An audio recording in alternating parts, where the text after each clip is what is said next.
ማለት እንደ አንድ ሀያል ሀገር መሪ አይደለም ትሪት የሚያደርጉት መንግስቱ ኃይለማርያም እንደኮበለሉት ኢሳያስ አፈወርቂም ይኮበልላሉ የሚል ንግግር ነው የተናገሩት በሁለተኛ ደረጃ ደግሞ የአሰብ ወደብን የመጠቀም መብቷን ሁሉ ተናግረዋል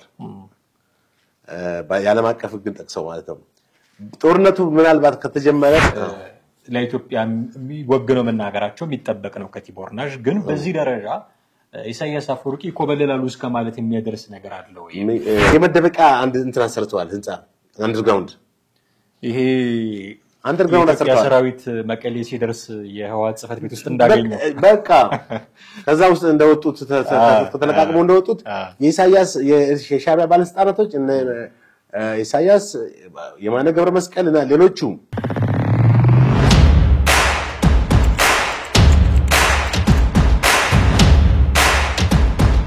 ሰላም ጤና ይስጥልን ውድ ቤተሰቦቻችን እንዴት አላችሁ ዘኢትዮጵያ ቻናላችንን እየተከታተላችሁ ነው ጥላሁን አክሊሉና ማደገፋ ከናንተ ጋር ቆይታ እናደርጋለን ከሰሞኑ የቀድሞው የአሜሪካ አምባሳደር በኢትዮጵያ ቲቦርናሽ የኤርትራው ፕሬዝዳንት ኢሳያስ አፈወርቂን አስመልክቶ አንድ አስገራሚ ንግግር ተናግሯል እሱን ጉዳይ ነው ዛሬ ለመዳሰስ የምንሞክረው ቲቦርናሽ ማናቸው በኢትዮጵያ ፖለቲካ ውስጥ እንዴት ያለ ተሳትፎ አላቸው የሚሰጧቸው አስተያየቶችስ ከምን አንፃር ነው የሚሉ ጉዳዮችን እናነሳለን ከዛ በቀጥታ ደግሞ የመንግስቱ ኃይለማርያምንና ኢሳያስ አፈወርቂን ጉዳይ አያይዘው ያነሱበትን እንዲሁ ለመዳሰስ እንሞክራለን እስከ ፕሮግራማችን ፍጻሜ ድረስ አብራችሁን ቆዩ ዘንድ ያክብሮት ግብዣችን ነው ጥሬ እንዴት ነህ ሰላም ነኝ እግዚአብሔር ይመስገን የቀድሞ የአሜሪካ አምባሳደር በኢትዮጵያ ቲቦርናሽ ኢሳያስ አፈወርቂን አስመልክቶ አንድ አነጋጋሪ ሐሳብ ሰጥቷል ከመንግስቱ ኃይለማርያም ጋር አያይዘው በደንብ እናነሳዋለን እሱም በስፋት ግን ቲቦርናሽ ማናቸው የሚለውን ጥቂት ነገር ብናነሳ ጥሩ ነው ብያስባለሁ ለማለት እንደሞከርኩት የቀድሞ አምባሳደር ናቸው ግን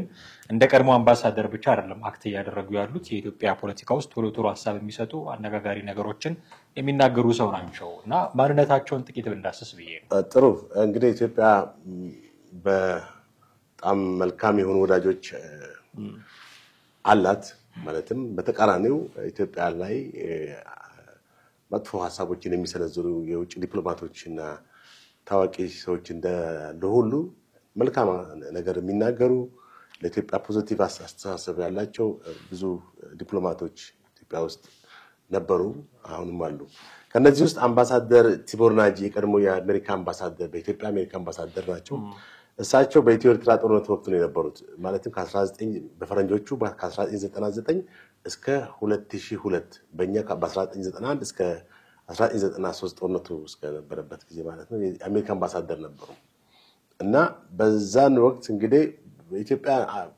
ፕሮ ኢትዮጵያ ናቸው ወይ ኢትዮጵያ ደጋፊ ነበሩ ለኢትዮጵያ በጣም ፖዚቲቭ አቲቲዩድ ነበራቸው አሁንም እንደዛ ናቸው አሁን በቅርቡ በከሲኔን ጋር በነበራቸው ኢንተርቪው ላይ ስለ ግብጽ ሁሉ የተናገሩት ነገር አለ በዳሲው ግድብ ላይ ግብጽ ምንም አይነት ውሃ ሳይኖራት በእንደኑ በአባይ ወንዝ ላይ የባለቤትነት ማለት ብቻውን የመጠቀም እንትኑን ዛሬን ድረስ የቅኝ ግዛትን ውል እንደ ዋነኛ የመብት አርጋት እንደምትጠቅሰው ይሄ ትክክል አለመሆኑ ኢትዮጵያ አሁን ባሰራችው ዳሲ ግድብ ላይ ፍትሃዊ የውሃ አጠቃቀም እንደተፈጠረ ምንም እንኳን ሱዳንና ግብጽ ባይፈርሙም በዚህ በአዲሱ እንትን ሌሎቹ ታችኛው ተፋሰስ ሀገራት ፈርመዋል እና ይሄም ፍትሃዊ የውሃ አጠቃቀምን የሚያረጋግጥ ነው ብለዋል እና እሳቸው ለኢትዮጵያ በጣም ተቆርቋሪ ነበሩ አምባሳደር ቲቦርናሽ በሆርን ኦፍ አፍሪካ ያለውን የፖለቲካ በጣም በብዛት በስፋት ያውቁታል ብዙ ጊዜ በተለያዩ ዓለም አቀፍ ሚዲያም ቀርበው ይናገራሉ አሁን በቅርቡ በሲኤንኤን ቴሌቪዥን ላይ ቀርበው በኢትዮጵያን በመደገፍ ነው የተናገሩት እና የኢትዮጵያ ባለውለታ ናቸው ማለት ይቻላል ባቸው ቀደም እንዳልኩት ከ1999 እስከ 2002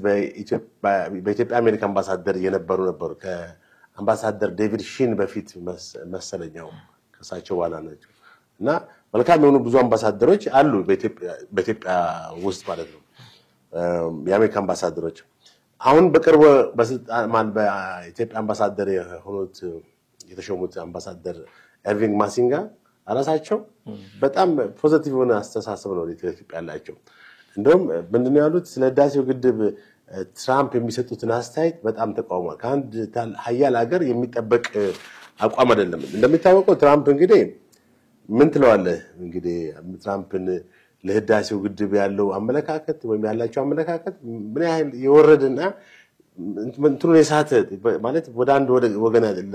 በቃ በግልጽ እኮ እሳቸው ለግብጽ የግብጽ ተቆርቋሪ ሆነዋል እኮ ተመልከት። ምንም ሼክ ባላደረጉበት ምንም ነገር መረጃ በሌላቸው እንትን ህዳሴው ግድብ የአባይን የውሃ መጠን ይቀንሳል ለግብጽ ግብጽ ታገኝ የነበረውን ብለው በቃ ተናገሩ ማለት ተናግረዋል። ከዚህ በፊትም ህዳሴው ግድብ በአሜሪካን ገንዘብ እንደተሰራ የሚል አወዛጋቢ ንግግር ተናግረዋል። ተመልከት እንግዲህ የኢትዮጵያ ህዝብ በነቂስ አንዴ በወንድ አንዴ በእንትን ከየመስሪያ ቤቱ ከየቦታው ከቤት ሰራተኛ ሳይቀር ተዋጥቶ የተሰራውን እንትን በአሜሪካን ገንዘብ ነው አለ ብለዋል። ይሄም በጣም ምልህ የሚያስተቻቸውና የሚያስጠይቃቸው ነው። በርግጥ የሚያስጠይቃቸው ነው ስትል እሳቸው ይሄን በመናገራቸው ልትከሳቸውም ብትከሳቸው ወዲህ ነው የምትከሰው። ግን አፍላፊ ንግግራቸው በጣም ወይ መረን የለቀቀ ማስረጃ በሌለው ነገር እሳቸው ለግብጽ ቆርቋሪነታቸው በጣም አጉልተው እንትን ያሉ። አሁን ሰሞኑን ራሱ ከ3 ቀን በፊት ቢቢሲ ያወጣው እንትን አለ የህዳሴው ግድብ ከአባይ ወንዝ በመታገኘው ውሃ መጠን ላይ ተጽዕኖ ይኖረዋል በሚል የሳቸው አንድ ቃል አቀባይ ተናግሯል። እና የህዳሴው ግድብ በጣም ኮንሰርንድ ኢሹ ነው ብለዋል። በቃ አንፋታም አይነት ነገር ነው። ግብጽ በተመለከተ አነጋጋሪ ሳይ እንግዲህ እሳቸው ምናልባት የመጀመሪያ ስልጣን ዘመናቸው ታስታውስ እንደሆነ የተናገሩት ነገር ቀላል አይደለም። ግድቡን ፈርሰዋለች የሚለው ትመታለች ያሉ አሁን የሀያል ሀገር መሪ እንደዚህ ይላል። ለነገሩ ትራምፕ ብዙ የሚዘባርቃቸው ነገሮች እንዳሉ ግልጽ ነው። ቢሆንም ግን አንዳንዴ ደግሞ በእኛ ህልውና ደግሞ ሲመጣ ደግሞ እኛም እንደዚህ ነው መናገር ያለብን። የእሳቸውን ንግግር ይዙ ግን ተመሳሳይ አይደለም። ለምሳሌ የቲቦር ናጅን ስታነሳ ፕሮ ኢትዮጵያን ናቸው። የሀርቪን ማሲንጋንም ማነሳ ስለ ህዳሴ ግድብ የተናገሩትን እነሱን በመናመሰግንበት በመናወድስበት ልክ ግብጾች ትራምፕን እንዴት እንደሚወድሷቸው መገመት ቀላል ነው። ትክክል። አሁን ይኸውልህ እሳቸው እንትን ነው የሆኑት ማለት የግብጽ አንደበት ነው የሆኑት as a spokesperson ነው የሆኑት። እሳቸው ከናልሲሲ ጋር እንግዲህ የግብጽ እንትን ትልቁ ሴራው ምንድነው? በዓለም አቀፍ በአፍሪካ ህብረት በአረብ ሊግ በዚህ በተባበሩት መንግስታት የጸጥታው ምክር ቤት በመናምን እየተባበጠች ህዳሴውን ግድብ ከመነሻው ለማስቆም ያልቆፈረችው ጉድጓድ ያልወጣችው ዳገት ያልባጠጠችው አቀበት የለም። ታውቃለህ አይደል እንዴ? በኢትዮጵያ ላይ ማዕቀብ እንዲደረግ ምናምን ዓለም አቀፉ ማህበረሰብ እንዲያወግዛት ኢትዮጵያን ብዙ ሄዳለች፣ ብዙ ርቀት ሄዳለች በዲፕሎማቶቿ። ይሄ አጀንዳ ይፈጥሩልን ነበር። ከዚህ በፊትም ተነጋግረናል አይደል እንዴ? እኛ ለምንድነው አጀንዳ ማንፈጥረው? አጀንዳ መፍጠር ማለት ምንድነው? ቀድሞ ማለት ትክክል ያለው መረጃዎችን ለዓለም አቀፉ ማህበረሰብ ያቀርባሉ።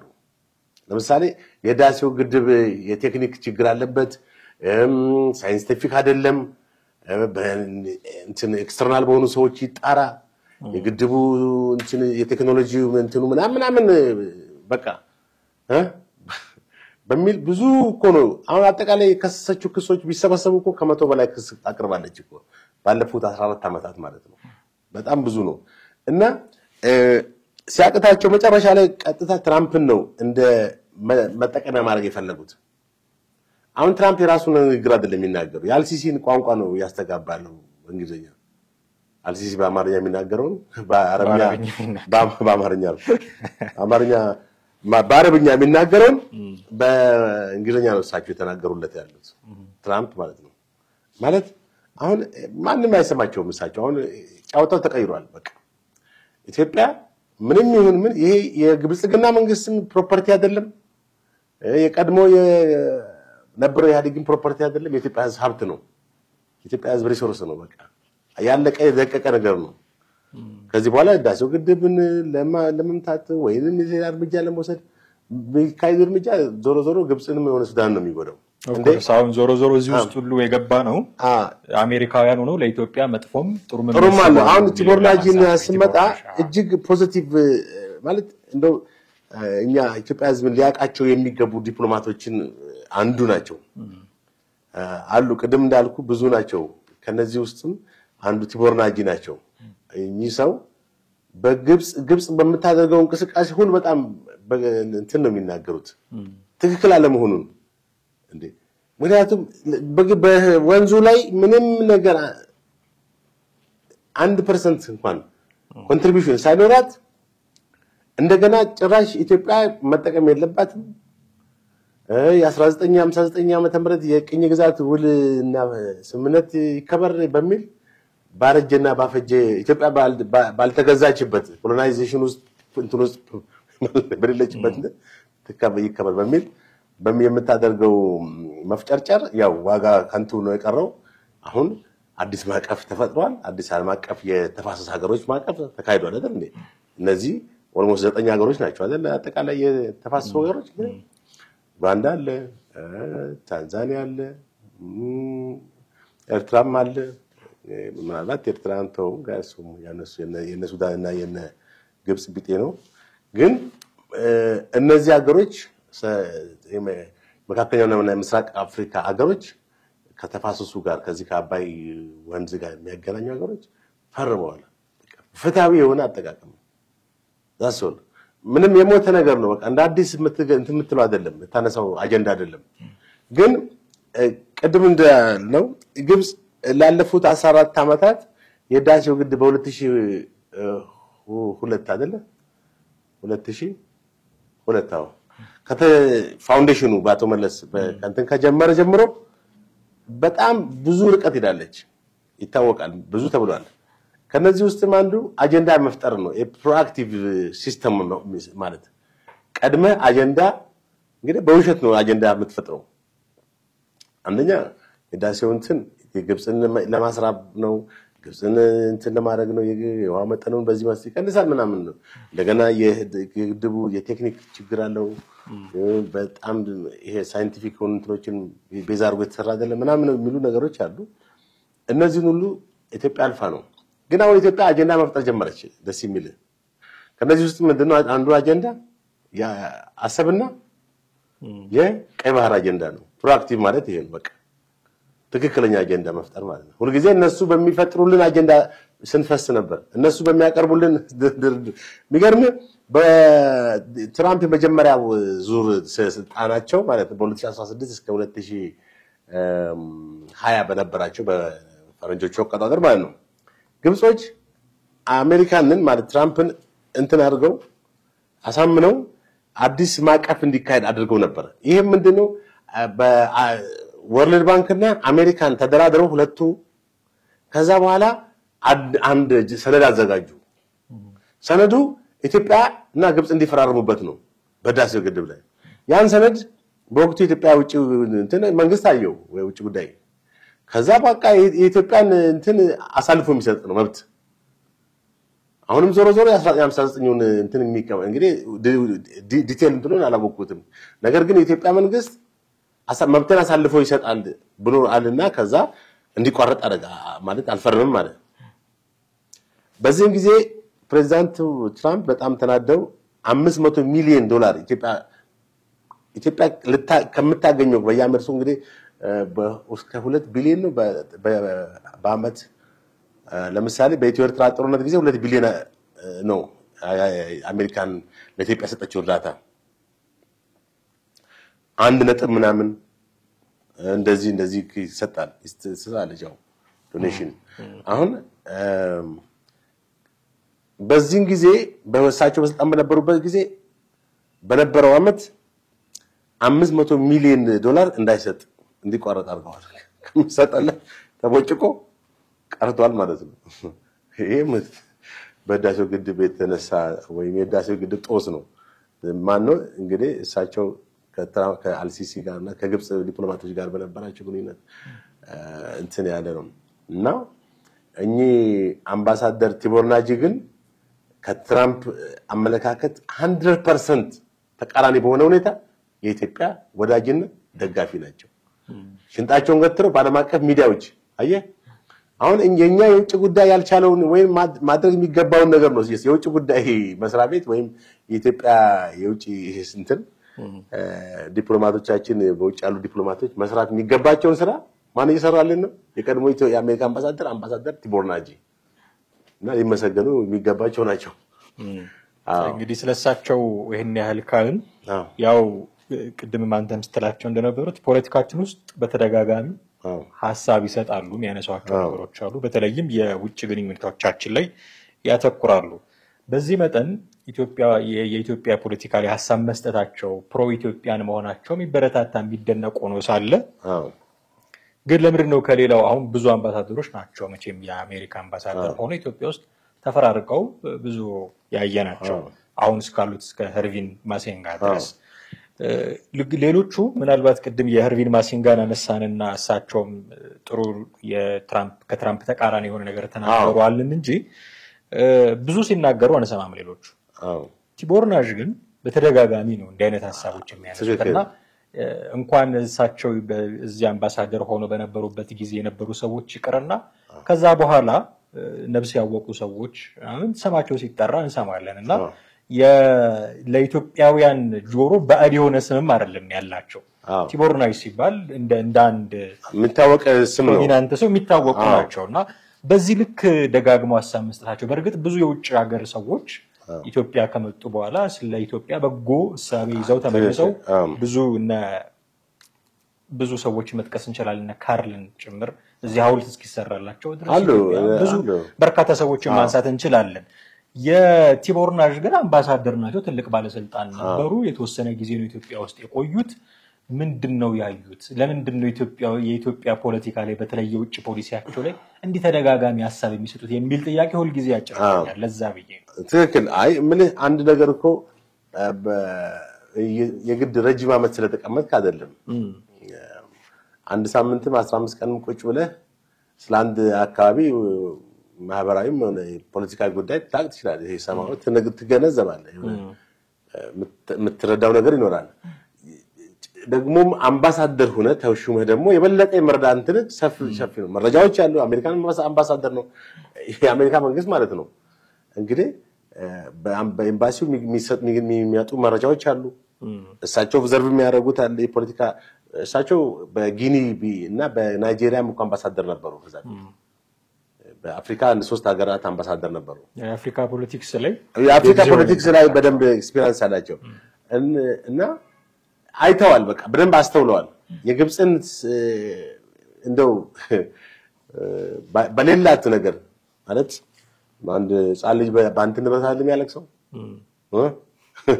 ጻል ልጅ በራስ ንብረት የሚያለቅሰው ላይክ እንደዛ ማለት ነው። ምንም ኮንትሪቢዩት በማታደርግበት ነው። ምንም ኮንትሪቢዩት በማታደርግ ኦኬ ብላ በመስማማት ፋንታ እንደገና ሁሉ ጊዜ እኔ ብቻ ልብላ እኔ ብቻ ልጠቀም የሚል ከንቱ አካሄድ ዛሬም እሱን አይተዋል ነው ቲቦር። ያንን ኦብዘርቭ አድርገዋል። ሰውየው በተፈጥሯቸው ቅን ናቸው እኚህ ሰው። አየህ እኛ አሜሪካዊ ቅን ናቸው። አንዳንድ ጊዜ አንዳንድ ፖለቲከኞች ደግሞ አንዳንድ አምባሳደሮችም መጥፎ እይታ ያላቸው አሉ በኢትዮጵያ ላይ። ኢትዮጵያም ሳይመጡ ከርቀቱ ነው መጥፎ እይታ የሚሰነዝሩ አሉ። ከውጭም አንድ ጊዜ መጥተው እንደውም በአሜሪካ ሴኔት ውስጥ ያሉ አንድ አምባሳደር መጥተው እዚህ ሁሉ መጥተዋል ኢትዮጵያ ስለ ከህወሓት ጋር በነበረን ጦርነት ስማቸውን ጠፋብኝ። በጣም ትልቅ እንትን ናቸው፣ ሴኔተር ናቸው። እሳቸውም ተናግረዋል ስለ ኢትዮጵያ መልካምነት። እዚህ መጥተው ከጠቅላይ ሚኒስትር አብይ ጋር ተገናኝተዋል። አታስታውስም? አሉ እንደዚህ አይነት ሰዎች።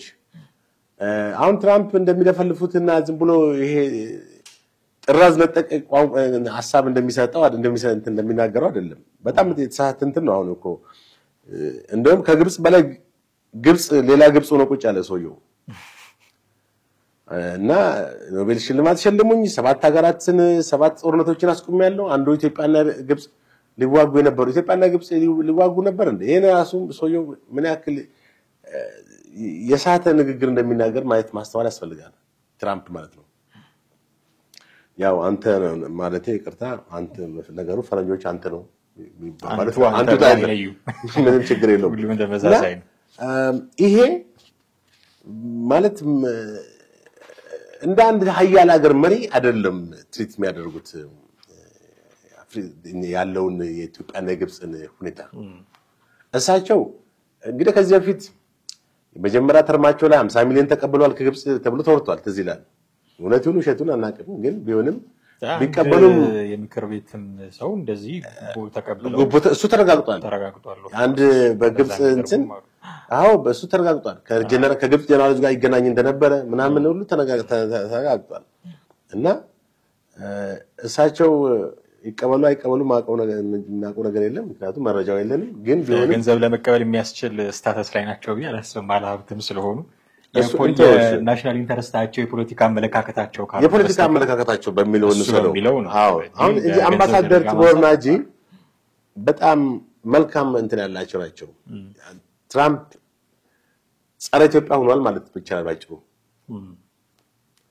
አምባሳደር ቲቦርናጂ ደግሞ የኢትዮጵያ ወዳጅና የኢትዮጵያ ባለውለታ ፕሮ ኢትዮጵያ ሆነዋል እና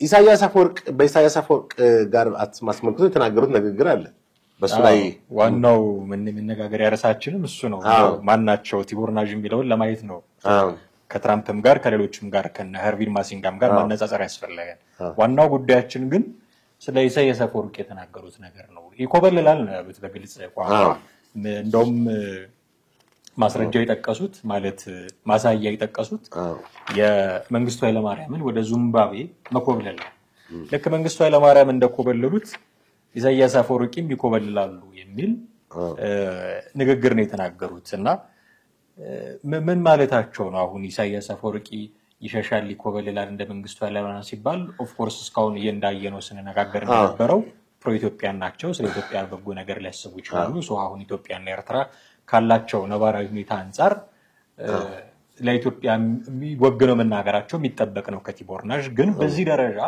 ኢሳያስ አፈወርቂ ይኮበልላሉ እስከ ማለት የሚያደርስ ነገር አለው እንግዲህ አምባሳደር ቲቦርናጂ የቀድሞ የአሜሪካ በኢትዮጵያ አሜሪካ አምባሳደር በሲኤንኤን ላይ ከተናገሯቸው ነገሮች አንዱ ስለ ህዳሴው ግድብ ነው ህዳሴው ግድብ ኢትዮጵያ በጣም በቃ መስራቷን አፕሪሺየት አድርገው አድንቀው ፍትሃዊ አጠቃቀም ቅድም እንደተባባልነው ማለት ነው በሁለተኛ ደረጃ ደግሞ የአሰብ ወደብን የመጠቀም መብቷን ሁሉ ተናግረዋል በዓለም አቀፍ ህግን ጠቅሰው ማለት ነው ጦርነቱ ምናልባት ከተጀመረ ማለትም በኢትዮጵያና በኤርትራ ጦርነት እንግዲህ ዋናው ነገር ከጦርነቱ በፊት ኢትዮጵያ የዓለም አቀፍ ህግን መሰረት በማድረግ ታሪካዊ ጉዳዮችን ታሪካዊ ጉዳይ ሲባል አሰብ ኢትዮጵያ ነው ኢትዮጵያ ሀብት ነው ሪሶርስ ነው ይሄንን መሰረት በማድረግ ጥያቄ አቀርበናል ማለት እንሰደው ሳይሆን በጋራ እንጠቀመው ነው እና ቲፒኤልኤፍ ዋት የዛኔ የሰራው ስህተት እንግዲህ ታሪካዊ ስህተት ከዚህ በፊት ደጋግመን ያነሳነው ነው እና ኢትዮጵያ ከጦርነት ማለት በኃይል ከመለመውሰድ ከመጠቅንትን ከማለት የኃይል የመጨረሻው አማራጭ ነው እንግዲህ አይደል እንዴ ከዛ በፊት ምንድነው ዓለም አቀፍ ህግ አለ በካሪቢያን ደሴት በመትገኘው የጃማይካ ኪንግስተን የተፈረመ 1992 ላንድ ሎክድ የሆኑ ሀገሮች ጎረቤታቸው ጋር ካለ ባህር ያላቸው ጋር አገር የመጠቀም መብት አላቸው የሚል ዓለም አቀፍ ህግ አለ አንድ ይሄ ነው ሁለተኛ ኢትዮጵያ በታሪክ አሰብ ምጽዋን ተወሽ የዛሬ 35 ዓመት 36 ዓመት የሁለት ባህር ባለቤት የሆነች አሁን በዚህ ዘመን አንድም ባህር በር አልባለች ያው 130 ምናምን ሚሊዮን ህዝብ ይዛ ባህር በር የሌላቸው ሀገራቶች አሉ በአፍሪካም በተለያየ ሀገራቶች የህዝባቸው ቁጥር 3 ሚሊዮን 2 ሚሊዮን 500 ሺህ ምናምን ትንሽ ህዝብ ነው ያላቸው ገብቷል በጣም እንትናቸው ባህር በር ባይኖራቸውም ምንም ይሄን ያክል የህዝብ ቁጥራቸው ብዙ ስራ አሁን እኮ ባህር በር ምንድነው ህዝብ ቁጥር እየበዛ ሲሄድ አሁን በዛ ጊዜ 72 ሚሊዮን በነበረን ህዝብ ጊዜ ነው አሁን እጥፍ ነው የሆነው ኢትዮጵያ ህዝብ በ30 ዓመት ውስጥ ገብቷል ስለዚህ ይሄን በሚያክል የህዝብ ፖፑሌሽን ዴንሲቲ ፖፑሌሽን ይዘ ይሄን ያክል የኢኮኖሚክ ሴክተሮች ተስፋፍተው ባሉበት ሁኔታ ያለ ባህር በር እንትንላለው ብትል ያው እንትን ነው ውሃ ቅዳዋ መልስ ነው ታስገባለ ታስወጣለ ለምን ምን አስገባው ኢንካም አለ መሳሌ በኤክስፖርትም በመናመር መልሰ ደግሞ ለጅቡቲ በ1.5 ቢሊዮን እንተፋለን በአመት 1.5 ቢሊዮን ዶላር አባዛው በ140 ቢሊዮን ከረንትሊ በ140 ምናምን አካባቢ 140 ምናምን ወደ 150 ቢሊዮን ብር በየአመቱ ለጅቡቲ እንሰጣለን ማለት ነው። በየአመቱ አንዳንድ ህዳሴ ግድብ እንሰጣታለን ማለት ነው ባጭሩ። ሪሊ ለጅቡቲ በየአመቱ አንዳንድ ህዳሴ ግድብ ሸቀጦቻችንን በዛ በኩል ስለምናስተላልፍና ስለምናስገባ ስለምናሰጥ ስለምንጠቀም ወደባ ህዳሴውን ግድብ የሚያክል እንትን ኤክስፔንስ እንሰጣታለን። እና ኢትዮጵያ እንግዲህ ከዚህ አንፃር እንደ በርበራም ከዚህ ከሶማሌላንድ ጋር ማን ነው ከሶማሌላንድ በቅርቡ ፕሬዝዳንቱ ከሶማሌላንድ ጋር በተፈራረመችው ስምምነት በርበራን ወደ በተጨማሪም ለመጠቀም እንትን ብላለች። እንደገና ደግሞ ከሶማሌ ከራሷ በቃዲሾ መንግስት ጋርም ያለውን የሶማሌ ወደብም በዋነኝነት ደግሞ የራሳችን የቀድሞ ንብረት በሆነው በአሰብም የመጠቀምን ህጋዊ ሌጂቲሜት የሆነ የራሳችን ያልሆነው እንኳን አይደለም። የጅቡቲን ሲጠን አሁን የጅቡቲን ክሌም ማድረግ አንችልም፣ መከራየት ነው የምንችለው። የአሰብን ግን ክሌም ማድረግ እንችላለን። ለምን? ታሪክ ማንሳትና ማውራት ነው። የማን ነው? 1950ዎቹ የማን ነው? ያንተ ንብረት ሲወሰድና ያ ንብረት እንግዲህ በስሌላ አካል ሲገባ ምንድነው አንተ ጭራሽ መጠቀም መንካትም አትችልም ተብለ እና የኤርትራ ጉዳይ እንደዛ ነው። አሁን ኢሳያስ አፈወርቅና መንግስታቸው የሻዕቢያ መንግስት በተለያየ ጊዜ የሚሰጡት አስተያየት አለ። ኢትዮጵያ ባህር በር ማለት የጠባጫሪነት ጦርነት ትከፍት ነው ምናምን ወዘተ ያሉ በተለያየ ነገር ራሳቸው የጦርነት እንትን ያዘጋጁ እንደሆነ ይታወቃል። አሁን ከዚህ ጋር በተያያዘ ደግሞ በቅርቡ በጀነራል ጻድቃን የቀድሞ የህወሓት አባልና የአገሪቱ የኢታማዦር ሹም የነበሩት የኢትዮጵያ ኢታማዦር ሹም የነበሩት ጀነራል ጻድቃን ጽምዶ በሚባል እንትን ሁለቱ ሀገራቶች ሁለቱ ማለት ትግራይ ክልልና ወደ እንትን ማለት ኢትዮጵያን ለማጥቃት እንቅስቃሴ ያለው ምናምን ብለዋል። በእርግጥ አስተባብሏል የትግራይ መንግስት። ቢሆንም ግን ያ ነገር አይከሰትም ብለህ ማለት አትችልም። አሁን ይሄ ሁኔታ ባለበት ስለዚህ የኤርትራ መንግስት በሰላም አሰብን እንድንጠቀም እንደማይፈቅድ 100% በባለስልጣኖቻቸው መግለጫዎች በእነ የማስታወቂያ ሚኒስትሩ አቶ የማነ ገብረ መስቀል ኢሳያስ ራሱ በሚናገሩ ንግግር ከዚህ በፊት እኛም ያቀረብነው ነው። ማንኛውም ሰው በተለያዩ ሚዲያዎች ላይ የሰማው ጉዳይ ነው። አሰብን በሰላማዊ መንገድ ልናገኝ ካልቻል እንግዲህ የመጨረሻው አማራጭ ሊሆን የሚችለው ምንድነው? የኃይል እርምጃ ስትወስድ ያለህን ንብረት ነው። እና አምባሳደር ቲቦር ናጂ ኢትዮጵያ አሰብን ለማጠቀም እንቅስቃሴ ወይም ጦርነት ከፈተ ኢሳያስ አገር ጥሎ ይጠፋል አለች ብለዋል። ይኮበልላል። ልክ እንደ መንግስቱ ኃይለማርያም ልክ እንደ አንዳንድ አምባገነን መሪዎች አገር ጥለው እንግዲህ ብዙ አምባገነን መሪዎች አገር ጥለው ጠፍተዋል። በርግጥ በአፍሪካ በምስራቅ አውሮፓም አሁን በቅርቡ እነ በሽር አልአሳድም ከሶሪያ ያንን ህዝብ አስጨፍጭፎ ከተማውን እንድትወድም አድርጎ እንትን ብሏል። አሁን ባለፈው ሳምንትም የማዳጋስካር ፕሬዝዳንት ብዙ አገሮች ሰሽተው ይሄዳሉ ብዙ እና እንደውም አገር ጥለው ከጠፉት በሰላም የሚኖረው ኮሎኔል መንግስቱ ኃይለማርያም ብቻ ናቸው። ማለት መንግስቱ ኃይለማርያም አምባገነንነት እንደው አረመኔነት አይደለም። የሱ አምባገነንነት ከሀገር ፍቅር አንጻርም ነው። ፖዚቲቭ አምባገነንነት ነው። ያከራክር ይችላል። ፖዚቲቭ አምባገነንነት ነው። እኔ መጥፎ ነገር ፖዚቲቭ አገራዊ አምባገነንነት ነው። ሌሎቹ ሀገር ወዳድ መሆናቸው ይታወቃል። አሁን መንግስቱ ለራሱ ጥቅም ለራሱ ምናምን ለራሱ ስልጣን ምናምን አይደለም። ለማንም ሆኖ ቢሆን ያንን አይነት ነገር ማድረግ እሱ የእሳቸው ብቻ ጥፋት ላይሆን ይችላል። የተመሳቀለ ነገር ብዙ አለው። መንግስቱ ብቻ አይደለም እንዳለ የደርግ ፓርቲ ውስጥ የነበሩ አመራሮች ናቸው። ሌሎቹም ፓርቲዎች የነበሩ ተጠያቂዎች የሚሆኑት አሁን የአምባሳደር ቲቦር ናጂ እንትን ንግግር በጣም ያስገርማል። ኢሳያስ ጥሎ ይጠፋል አሉ ማለት አይቋቋመውም ጦርነቱን። የኔ ጥያቄ ግን በመሃል ጥሬ አሁን ግምገማቸውን ነው ያስቀመጡት። ጦርነት ቢከሰት እንዲህ ሊሆን ይችላል። ሌሎች ፕራክቲካል ኤግዛምፕሎችንም አንስተናል ነበር። በሽር አልአሳድን ነው በቀጥታ ያያዙት እንደውም እሳቸው ከመንግስቱ ኃይለማርያም ጋር ነው። ልክ መንግስቱ ኃይለማርያም እንደሸሸው ኢሳያስ ሊሸሽ ይችላል ነው። መንግስቱ ኃይለማርያም የሸሸው ሙሉ ለሙሉ ኢትዮጵያን እንደማያገኛት ሲገባው ነው አይደለም። የህወሓት መራሹ ጦር እኮ በቃ ኦልሞስት ኢትዮጵያን ተቆጣጥሮታል። ትንሽ ጊዜ ነው የቀረው።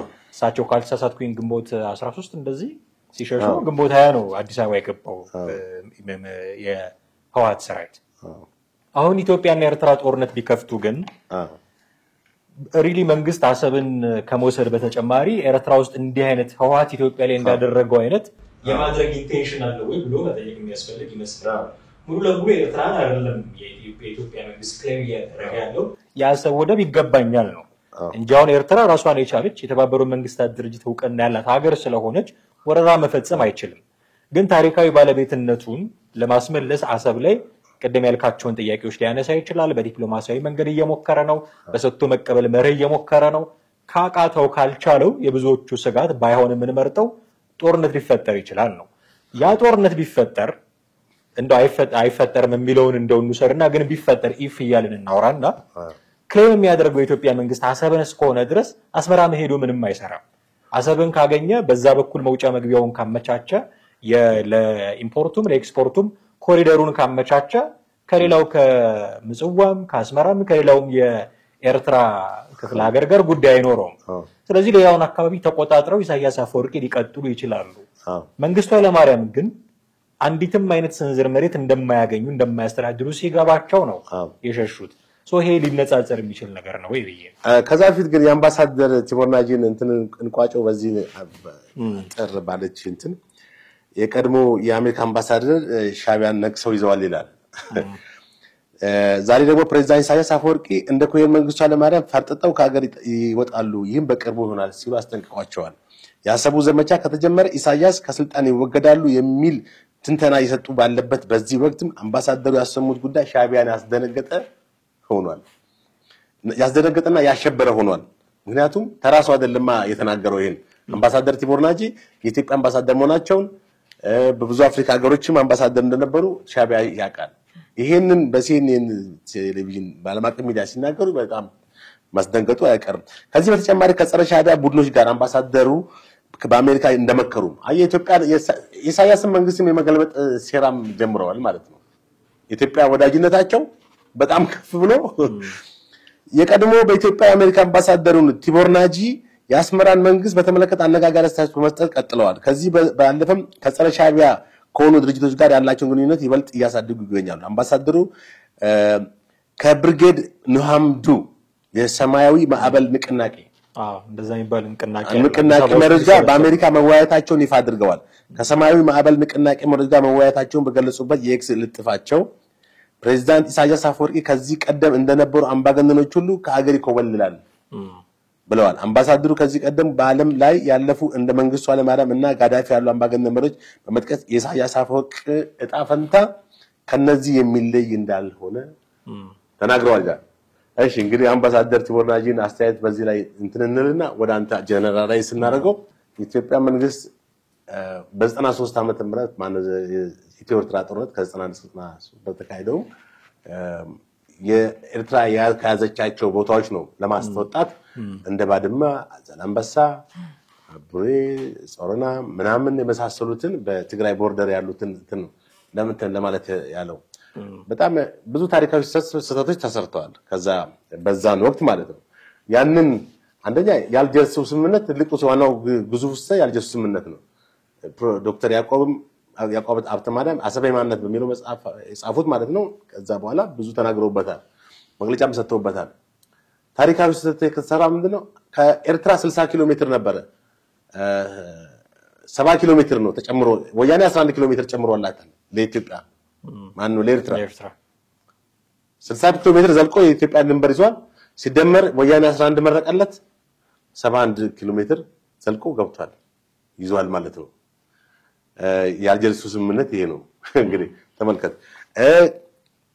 ማለት እነዚህን ቦታዎች የኢትዮጵያ ህዝብ የዛን ጊዜ የቀድሞ ሰራዊት የደርግ ሰራዊት ጥሪ ተደርጎለት አይደል እንዴ? የ7 ዓመት ደሞዙ ተጨምሮ የአየር ኃይል ምድር ጦር የምናምን ተሰብስበው አይደል እንዴ?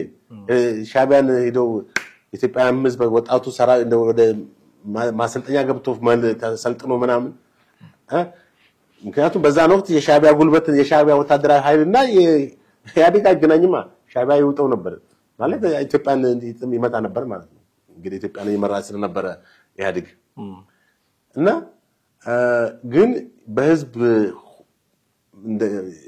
እንትን አንድነት እና እንትን የአድዋ አይነት ነው የተካሄደው መልካም ነው ያው ከያዛቸው ቦታዎች አስለቀቅን ነገር ግን በአልጀርሱ ስምምነት መሰረት አብዛኛው የተወሰነው ለማን ነው ኤርትራ ያሳዝን ነው እነ ስዩም መስፍን አስጨፈሩ ኢትዮጵያን ህዝብ በወቅቱ ትዝ ይለኛል ከተማ ውስጥ መኪና ክላስ ፔፔ ያለ ምንም ግን ስምምነቱ ላይ እዛ ሌላ እንትን ነው ምክንያቱም ወያኔ ላከው ባለሙያዎችን ኤክስፐርቶችን ትላልቅ የቦርደር ኮንፍሊክትን እንትን የሚያውቁ ሰዎችን አይደለም የራሱን ዝም ብሎ እንትኖች ነው የላከው እና ያዕቆብ ኃይለማርያም ዶክተር ያዕቆብ ኃይለማርያም መሳሰሉትን የዓለም አቀፍ የህግና የዚህ ከድንበር ጋር በተያያዙ ችግሮችን የሚያውቁ ሰዎችን አላክም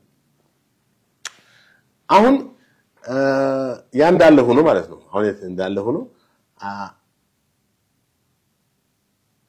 ጦርነት ቢካሄድ ከኤርትራ ጋር አሰብን ብቻ የማያዝ ሁኔታ ይሆናል ወይ ምክንያቱም ይሄ መንግስት ጸብጫሪ ነው ኢሳያስ መንግስት አንድም ከ34 አመት ሙሉ ለኢትዮጵያ ሰላም ይሰጥ አይደለም 1983 ወደ ደርግን አስወድቀው አሸንፈው ወደ ስልጣን መጡ ከዛን ጊዜ ጀምሮ ጥሩ ጎረቤት አይደለም ክፉ ጎረቤት ነው አይደል እንዴ ከባድ ጦርነት አስነስቷል 1990ዎቹ 70 ሺህ ያክል ህዝብ አልቋል ከዛ ትንኮሳዎች አካሂዷል በአገር ውስጥ ያሉ ጽንፈኛ ኃይሎችን እንደነ ኦነግ ሸኔና ፋኖና ያሳጥቃል ወያኔ ራሱ ይረዳል እንደገና አሁንም ለኢትዮጵያ መጥፎ አመለካከት ያለው እንትን ነው ከግብጽ ጋር በመወዳጀት ኢትዮጵያ ላይ የተለያዩ ሴራዎችን እንትን አቅም አንሶት ነው እንጂ እኮ ብዙ ርቀት ሜድ እንትን አገር እኮ ነው ማለት ሻዕቢያ አቅም አነሰው እንጂ አቅም ቢኖረው የሚያደርገውን ያውቃል እሱ በኢትዮጵያ ላይ ግን እግዚአብሔርም ያወቀ ማሳነሰው ደግነቱ አሁን የኤርትራ ማነው ኢትዮጵያ አሰብን ብቻ በመያዝ ወይንም ከኤርትራ ጋር አሁን አሰብን ብንይዝ ያለ ፈቃዱ ስለተያዘ አጋጣሚ ጠብቆ አሁንም ሌላ ችግሮችና ጥቃቶች ማድረግ ሁኔታ ያቆምም ስለዚህ የሻዕቢያ መንግስት ራሱ መወገድ ነው ያለበት 93 ዓመት ምርጥ ይሄ ማድረግ ሲገባቸው እናቶ መለስ እናቶ ወስዬ አብርሃምን እንዲቆሙ ያደረጋቸው አንጃ ብለው ያባረሯቸው ከፓርቲው ስም ለህዋት መከፋፈልም መንስኤው አንዱ ይሄ ነው ጻድቃን እነስዬ እነ ገብሩ አስራት እነ ምናምን ናረጋሽ ኪዳን የመሳሰሉት የህዋት የቀድሞ አባላቶች ከህዋት የተነጠሉበት ምክንያት አቶ መለስ ቦናፓርቲዝም ነው የትግራይ ብሔርተኞች ናቸው ምናምን ብሎ ቢሉም ዋነኛነት ግን የህልውና ጉዳይ የአሰብ ጉዳይ ነበር እነሱ ያነሱት ትክክለኛ ጥያቄ ነው አሰብን ነው ሰደው ኤርትራ መንግስትን ነባረው ማለት እንጣለው ሳያሰብ እድሜ ተጨምሮለት ይሄው አቶ መለስም ሞቶ እሱ በህይወታል ዛሬ ድረስ እንግዲህ ተመልከተ ስለዚህ ጦርነቱ ቢጀመር አምባሳደር ቴቦርናጂ ያሉት ትክክል ነው ኢሳያስ ይፈረጣል ምናልባትም ሊፈረጥ የሚችለው አንድም ወደ ግብጽ ነው ወደ እዛው አፍሪካ ሀገር ይፈራል ግብጽ አውሮፓ ኖ አፍሪካ ሀገር ይፈራል ምን ሌሎች አፍሪካ ግብጽ አፍሪካ ነው አክቹአሊ ግን ሌሎች አፍሪካ ሀገሮች አያስብም ያው ከኢትዮጵያ ጋር ጥሩ ግንኙነት ያላት ሀገር ስለሆነች ከኢትዮጵያ ጋር ጥሩ ግንኙነት ያላት ሀገር ስለሆነች አያስብም ማን ግብጽ ነው የሚሸሸው በእርግጠኛነት ምናልባት ሳውዲም ካሰበ ከሳውዲም ጋር ሳውዲ አይ ቲንክ እንደገለልተኛ አካል አልቀበልም ትሎም ትችላለች እና ምክንያቱም ከኢትዮጵያ ጋር ብዙ ኢኮኖሚ እና ትብብሮች ኢንቨስትመንት ያካሄደች ያለች ሀገር ነች እና እንዲበላሽባት አትፈልግም ብዙም ደግሞ ወዳጅ ሀገሮች ትልልቅ ሀገራት የሉትም አሜሪካንም ሌላንም በእናንተ በቃ ከሁሉም ካልተጣላው ነገር ጋር እኮ የለም እሱ ወዳጅ ምናልባት ሩሲያ ቻይና ናቸው እሱም ደግሞ ከኢትዮጵያ ጋር ያለው አሁን በየቅርብ ጊዜ መረጃ በእውነት ሰበር ዜና ብለን ብናቀርበው ጥሩ ነው ይሄን ነገር ትላንት ነው የሰማሁት ኢሳያስና እነዚህ ሌሎች ባለስልጣናቶች የሻዕቢያ ባለስልጣናቶች መደበቅ ጀምረዋል የሚል መረጃ አገኘሁኝ። ከማን ነው በጣም ሪላየብል ማለት እንግዲህ የሚደበቁት ጦርነት ይመጣል በሚል ነው። የመደበቂያ አንድ እንትን አሰርተዋል ህንጻ አንደርግራውንድ። ይሄ አንደርግራውንድ አሰርተዋል። ሰራዊት መቀሌ ሲደርስ የህወሓት ጽህፈት ቤት ውስጥ እንዳገኘው በቃ ከዛ ውስጥ እንደወጡት ተለቃቅሞ እንደወጡት የኢሳያስ የሻዕቢያ ባለስልጣናቶች እነ ኢሳያስ የማነ ገብረ መስቀል እና ሌሎቹም ታላቅ ጀነራሎቹ ሳይቀር በኮንክሪት የተሰራ ኤርትራ ውስጥ በየትኛው አቅጣጫ እንደሆነ እንግዲህ የኢትዮጵያ መንግስት በሳተላይትም በምንም ፈትሾ ይድረስበት ይገኛል ያሉበት ምንም እኮ ችግር የለውም። ምክንያቱም እነዚህ ሰዎች በቃ የጦር ወንጀለኞች ናቸው። የጦር ወንጀለኝነታቸው በኢትዮጵያ ላይ ሳይሆን በራሱ በኤርትራ ህዝብ ላይ ያስደረሱት ነው። ኢሳያስ አፈወርቅ ባለፉት 34 ዓመታት ብዙ ወጣቶች ወደ ሳዋ እንዲገቡ እንዲሞቱ ያደረገ ሰው ነው። ዛሬም በኤርትራውያን በአገር እንዲሰደዱ በባህር እንዲሞቱ በተለያዩ አውሮፓ ሀገር በተለያዩ ችግሮች ውስጥ እንዲኖሩ ያደረገ ሰው ነው። አገሪቷን ለ34 ዓመት በአምባገነንነት በኢዲሞክራሲያዊነት በሂውማን ራይት አቢዩዝ የፕሬስና የመናገር ነፃነትን አፍኖ ብዙ ነገሮችን ሰብአዊ መብትን ገፎ የኖረ በኤርትራን በዓለም አቀፍ በሰብአዊ መብት ራንክ ሁሉ ጊዜ በአናት ላይ እንድትጠቀስ የሚያደርግ ሰው ነው። እና የኔ ጥያቄ ምንድነው የኢትዮጵያ መንግስት ይሄን የማስተካከል የቤት ስራ የሚወስድበት ምንም አይነት እንትን የለውም። ተመልከት ካሁን እኮ መፍራት ጀምረዋል። በፕሮፓጋንዳ ራሱ መሸበር ጀምረዋል። አንድ ቀደም አምባሳደር ቲቦርናጂ በተናገሩት ነገር ለመደበቅ ኮንክሪት ምሽግ ማዘጋጀታቸው ምናምን ተፈጥሯዊ ነው ሊፈሩ ይችላሉ። የኔ መከራከሪያ ምንድነው የኢትዮጵያ መንግስት ሻዕቢያ ኤርትራውያንን ስለበደለ አገሪቱን የድህነት ጫፍ ጉራ እንደዚህ ስላደረገ ከሌሎች ሀገራት ጋር ያለውን ግንኙነት ስላበላሸ ይሄንን ገብቶ የማረም ግዴታ የለበትም የኢትዮጵያ መንግስት። አንድ ጥያቄ ያለው የአሰብ ወደብ ነው። እሱን ካሳካ የቤት ስራውን እንደጨረሰ እንደ ትልቅ አቺቭመንት ነው የምንወስደው። ከዛ በመለስ ያለው ነገር ግን በተባበሩት መንግስታት ድርጅት እውቅና ያላትን ሀገር ጉዳይ አሁን እኮ ከፋኖ ጋር ከቲፒኤልኤፍ ጋር ለምን ይገናኛል የሚል መብሰልሰል እኮ አለን አይደለኛ?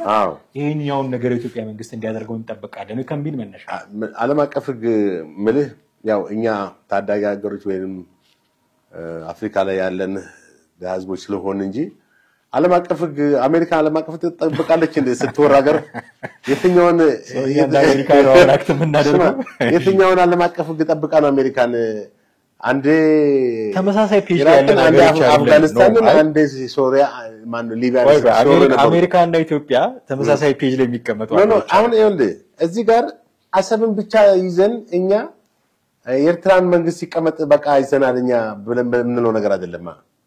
ያም ቀን ነው የሚጠብቅልህ ከያስክ በኃይል ባለን ወታደራዊ ኃይል እንኳን ብንይዘው በቃ እሺ እሱን ካዛችሁ በቃ እኔን አትንኩኝ እንጂ ብሎ የሚቀመጥ መንግስት አይደለም እኮ። አንደኛ ቦታውን ስትራቴጂያዊ እንትኑ ያውቁታል፣ እንዴት ማጥቃት እንዳለባቸው ያውቁታል። እዛ ያለው አሁን ስትይዝ ወታደር ማስፈር አለብህ። ልክ ህዳሴው ግድብ እንደሚጠበቀው ተለያዩ በራዳርም በመናምን ጥበቃ ይካሄዳል። ያን እንዴት ማጥቃት እንዳለባቸው ያውቁታል። ግብጽም እንትን በዛን ጊዜ የበለጠ ድጋፍ ይኖራል። በዛ ቦታ ላይ ያለውን የኢትዮጵያን ሰራዊት በተለያየ መንገድ ብቻ የማጥፋትና የማጥቃት እንቅስቃሴ በጣም በሰፊው ያካሂዳሉ። ስለዚህ አሰብ ተይዞ እዛ ጋር ያለውን የሻዕቢያን መንግስት ዝም ማለት አስፈላጊ አይደለም። አብሮ 93 የተደገመው ስህተት የተካሄደው ስህተት ዘንድሮ መደገም የለበትም በ2018 ተብሎ ያንን ማከናወን ነው። ደግነቱ አምባሳደር ተወራጂ እንዳሉት ቀድሞ ሊሸሽ ይችላል ኢሳያስ ይፈረጣል ነው ያሉት። አገር ጥሎ ጦርነቱ ከተጀመረ አገር ጥሎ ይኮበልላል አሉ። ይሄን ለሌላ የሚያረጋግጥ ንግግር ነገር የቀድሞ የኢትዮጵያ የአየር ኃይል አዛዥ ጀነራል ሜጀር ጀነራል አበበ ተክለሃይማኖት ወያኔ ሰው ነበሩ አይደለ? እና በጣም በዚህ በቦርደር ላይ በጣም ብዙ የሰሩ ናቸው። እኔ ራሴ 2-3 ጊዜ ኢንተርቪው አድርጌያቸዋለሁ ጋዜጣ ስናዘጋጅ ፊት ጦርነቱ ከተጀመረ የሻዕቢያ ግብዓተ መሬት ተጠናቀቃሉ ዛት ሚስ ኢሳያስ ብቻም አጠቃላይ ሻዕቢያ ይወድማል ምክንያቱም እሳቸው አሁን ኢትዮጵያ ያላትን ወታደራዊ አቅም ያውቃሉ የሻዕቢያን አቅም ያውቃሉ ሻዕቢያ ከዚህ በፊት ድሮ እንደሚፋለው አይደለም በአሁኑ ሰዓት ማለትም ኢትዮጵያ ጨምራለች ማለት ነው ወታደራዊ ኃይሏ ከፍ ብሏል ያባላት የህዝብ ብዛትም ምን መጣጣን አይደለም እነሱ አሁን 4-5 ሚሊዮን ህዝብ ናቸው እንግዲህ ማለት አሁን ከኤርትራ ጋር ጦርነት እናደርገው ከኤርትራ ህዝብ ጋር ሳይሆን ከሻዕቢያ ጋር ነው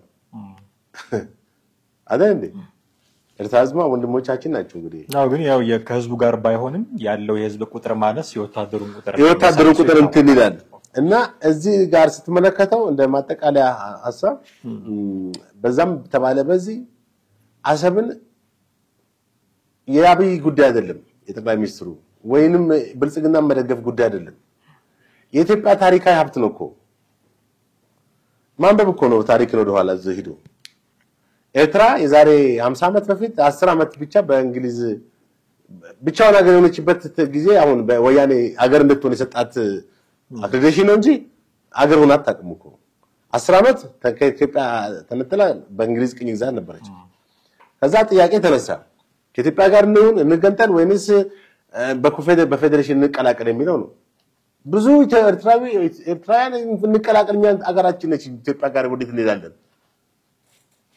በሚል ነው በፌዴሬሽን 1950 ዶክተር ያዕቆብ አብዲያለ ማርያም ሲናገሩ እንደሰማው ባቶን ማለት ኤርትራውያን አንፈልግም ከኢትዮጵያ ጋር እንኳን ብለው ቢሉ በ1950 ዓመተ ምህረት በተባበሩት መንግስታት ላይ ይሄን እንኳን ቢሉ አሰብን ወስደን ኤርትራ ምጽዋን ወስዳ ለዛው እንትን ነበር ገባ ነገር ግን አስከብንም ኤርትራንም ወደኛ አቀለልን ለምን ኤርትራውያን ከኢትዮጵያ ጋር ነው መሆን የሚሻለን በፌዴሬሽን የተባለበት ምክንያት ደግሞ አንዳንድ አስተያየቶች ሲሰጡ ኢትዮጵያ በወቅቱ በአፄ ኃይለ ሥላሴ መንግስት ዘውዳዊ አስተዳደር ማለትም የንጉሱ ስልጣን መለኮታዊ ነው ሰማያዊ ከሰማይ ከእግዚአብሔር የተሰየሙት ከሲወርድ ከዚህ ከላይን ኦፍ ጁዳ ነው እንጂ በዲሞክራሲም አይደለም በምርጫም አይደለም በምንም አይደለም ይሄ ተቃራኒው ዛደገ ያው 2500 ዓመት አካባቢ አይደል ንጉሳዊ ላይን ከሰለሞን ዳይናስቲ ከአክሱማይስት ዘመነ መንግስት ምናምን ጀምሮ ኢትዮጵያን እስከ የመጨረሻው ንጉሳዊ ነገስታቸው ናቸው ስለዚህ ኢትዮጵያ ውስጥ ያለውን ይሄን የመለኮታዊ ወይም የሰለሞናዊ ዳይናስቲ ይበርዘዋል እነዛ ሞደርናይዜሽን ኤክሰርሳይዝ አድርገዋል እነማን ኤርትራውያን አንደኛ የመናገር ነፃነት መጥቷል በምዕራባውያን የተነሳ ሁለተኛ እንደ ኢሌክሽን አይነት ነገሮች ተፈጥሯል ገብቷል በቃ አጠቃላይ የዲሞክራሲና የመናገር የነፃነት ምናምን እንቅስቃሴዎች ፈጥሯል ኢትዮጵያ ደግሞ እንደዛ አይነት አትቀበልም ዘውዳዊ ነች ስለዚህ በፌዴሬሽን በሚለው ተቀላቀለች ኢትዮጵያ ውስጥ ከዛ በኋላ የመቀላቀሏን የማይደግፉ አንዳንድ አንጃዎች የተወሰኑ ሙስሊሞች አፈነገጡ ጀባሃን መሰረቱ ጀባ የተመሰረተው በግብጽ ካይሮ ውስጥ ነው 1950 ምናምን ባጻይስ ላይ 54 50 ጀባሃ ከዛ የሰጠነ የተደራጀ ምናምን ራሱን ያንቀሳቀሰ በኤርትራ ሳህለ በረሃ ምናምን አካባቢ እዛ አካባቢ ሲንቀሳቀስ እስማኤል ነው ምናምን የሚባሉ መሪ ነበረው ሱልጣን ነው እንደዚህ አይነት ኢሳያስ በ1960ዎቹ እንግዲህ ተቀላቀሉ ከሻዕቢያ በኋላ እስላማዊዜሽን ያለውን ሌላ ሻዕቢያ ከዛው ከጀባ ውስጥ ነው ሻዕቢያ ከሁለቱ ተቃራኒ ሆኖ ቀስ በቀስ ያኛውን አከሰሙት ኤንዌስ እንግዲህ ዛሬ በኢትዮጵያ ስልጣን በኢትዮጵያ ታሪክ ላይ የኢትዮጵያ ግርሳት በመሆን አለ ዛሬ ድረስ አለ ከቀጠለ ግን ይፈረጥጣል ባይናቸው ቲቦርናሽ